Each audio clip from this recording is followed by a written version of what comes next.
শরীর খারাপ না হয় এবং তার পরিবারের জন্য ব্লাড দেওয়ার জন্য আমাদের সংগঠন দায়বদ্ধ। আমাদের পারমিশন ছাড়া কোনো ব্লাড ডোনার্স ব্লাড দিতে পারে না।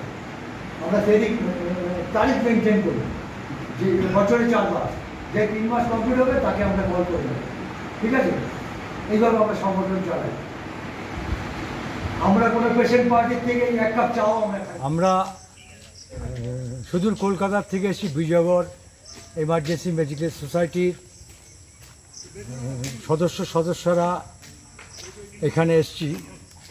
আমি সংগঠনের যুগ্ম সম্পাদক শ্রী মেহের দত্ত। আমরা এসেছি এই বাঁকুড়ার পণ্ডিত রঘুনাথ মুর্মু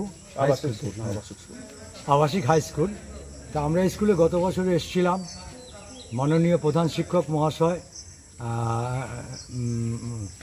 শ্রদ্ধেয় কৌশিক চ্যাটার্জি মহাশয় আমার পাশেই আছেন।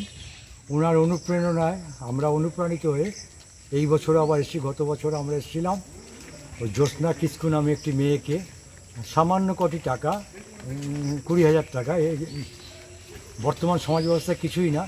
আমি প্রধান শিক্ষক মহাশয়কে গত বছর কথা দিয়ে গেছিলাম, এইবার যদি সুযোগ আপনি দেন আমরা তাহলে আপনার স্কুলে আসব। উনি একজন আদর্শ শিক্ষক। আমরা খুব গর্বিত, আনন্দিত এরকম একজন প্রধান শিক্ষক মহাশয় এই বাঁকুড়া ডিস্ট্রিক্টের লোকজন পেয়েছে। যাই হোক, আমি ওনার এবং ওনার পরিবারের শুভকামনা করি। উনি যতদিন কর্মক্ষমতা ওনার থাকবে ততদিন উনি সমাজের সেবা করে যাবেন। সুদূর কলকাতা থেকে বিজয়গড় থেকে একটি স্বেচ্ছাসেবী সংস্থা গত বছরের মতো এবছরও আমাদের একটি দুস্থ এবং মেধাবী ছাত্রীকে সম্বর্ধিত এবং আর্থিকভাবে সাহায্য করে যাবে। আসলে এই সংগঠন সম্পর্কে যতই বলি না কেন কম বলা হয়।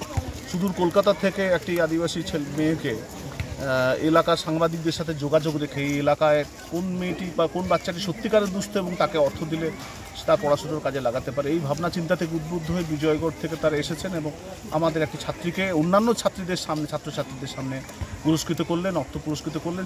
বাচ্চাটি শুধু, ওই মেয়েটি শুধু উদ্বুদ্ধ হলো না, বাকি যারা দেখলেন তারাও উদ্বুদ্ধ হলেন। এটা আমাদের বিশ্বাস। আশা করব যে এই কাজটা আমাদের স্কুলকে, বাকি বাচ্চাদেরকে আগামী বছরে ভালো রেজাল্ট করতে আরও উদ্বুদ্ধ করবে বা সাহায্য করবে।